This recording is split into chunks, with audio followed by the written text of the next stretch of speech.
Hi friends, welcome back to my channel. ഇന്നത്തെ എൻ്റെ recipe ഒരു ചട്നിയാണ്. എല്ലാ ഫുഡിനൊപ്പം കഴിക്കാൻ പറ്റുന്ന നല്ല ടേസ്റ്റി ആയിട്ടുള്ള ചട്നിയാണ്. എങ്ങനെ ഉണ്ടാക്കുന്നത് എന്ന് നോക്കാം. ഞാനൊരു പാത്രം അടുപ്പിൽ വെച്ചിട്ടുണ്ട്. ഇനി ഇതിലേക്ക് കുറച്ച് വെളിച്ചെണ്ണ ഒഴിച്ചു കൊടുക്കാം. വെളിച്ചെണ്ണ നന്നായി ചൂടായതിനു ശേഷം ഇതിലേക്ക് ഒരു 1/2 ടീസ്പൂൺ കടലപ്പരിപ്പ് ഇതിലേക്ക് ഇട്ട് കൊടുക്കാം. ഇവ ബ്രൗൺ നിറമാകുന്നത് വരെ ഇളക്കിയെടുക്കണം. ഇപ്പോൾ ഏകദേശമൊക്കെ ബ്രൗൺ നിറമായിട്ടുണ്ട്. ലോ ഫ്ലെയിമിൽ ഇട്ടിട്ട് വേണം ചെയ്യാൻ.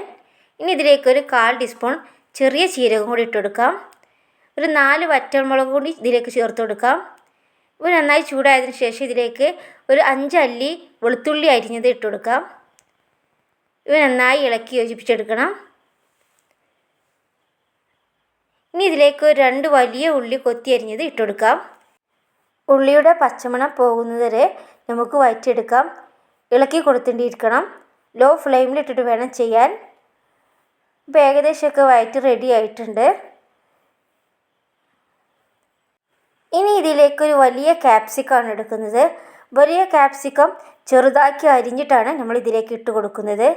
അപ്പോൾ ഞാൻ ക്യാപ്സിക്കം അരിഞ്ഞ് നേരത്തെ വെച്ചിട്ടുണ്ട്. അതിനി ഇതിലേക്ക് ഇട്ട് കൊടുക്കാം. ഈ ഇവയെല്ലാം കൂടി നന്നായി ഒന്ന് വഴറ്റിയെടുക്കണം.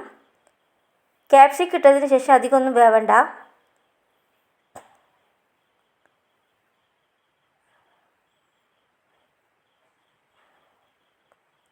ഇനി ഇതിലേക്ക് ആവശ്യത്തിന് ഉപ്പും കൂടി ചേർത്ത് കൊടുക്കാം. ഇനി നന്നായി ഇളക്കി യോജിപ്പിച്ചെടുക്കണം.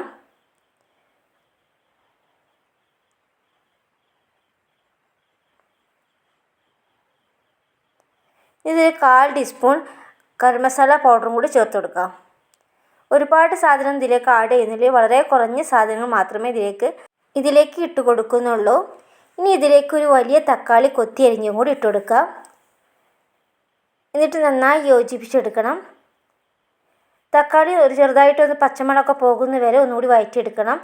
അപ്പോൾ ക്യാപ്സിക്കം ഒന്നും ഒരുപാട് വെന്ത് പോവില്ല. രണ്ടും കൂടി ഒന്നിച്ചാണ് ഇട്ട് കൊടുക്കുന്നത്. അപ്പോൾ നിങ്ങൾ നന്നായി ഇളക്കി കൊടുത്തുകൊണ്ടേയിരിക്കണം. അപ്പോൾ ഏകദേശമൊക്കെ വഴറ്റി റെഡി ആയിട്ടുണ്ട്.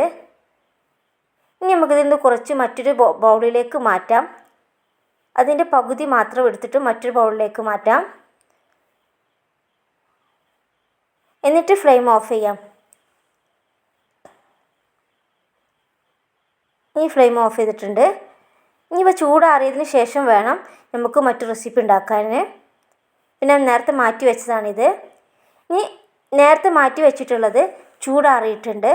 അത് ഇനി നമുക്ക് മിക്സിൻ്റെ ജാറിലിട്ടിട്ട് നന്നായിട്ട് പേസ്റ്റാക്കി എടുക്കണം. ഇത് കംപ്ലീറ്റ് മിക്സിൻ്റെ ജാറിലേക്ക് ഇട്ട് കൊടുക്കാം. ഇനി പേസ്റ്റാക്കി എടുത്തിട്ടുണ്ട് ഞാൻ. ഇനി ഇതൊരു സെർവിങ് ഡിഷിലേക്ക് മാറ്റാം. നല്ല ടേസ്റ്റി ആയിട്ടുള്ള ചട്നിയാണ്. ചട്നി ആയിട്ടും കഴിക്കാൻ പറ്റും, സാലഡായിട്ടും കഴിക്കാൻ പറ്റും. അപ്പോൾ എല്ലാവരും ഒന്ന് ട്രൈ ചെയ്ത് നോക്കണം. ഇഷ്ടപ്പെട്ട് ലൈക്ക് ചെയ്യാനും സബ്സ്ക്രൈബ് ചെയ്യാനും ഷെയർ ചെയ്യാനും മറക്കരുത്. പുതിയൊരു വീഡിയോയുമായി വീണ്ടും കാണാം.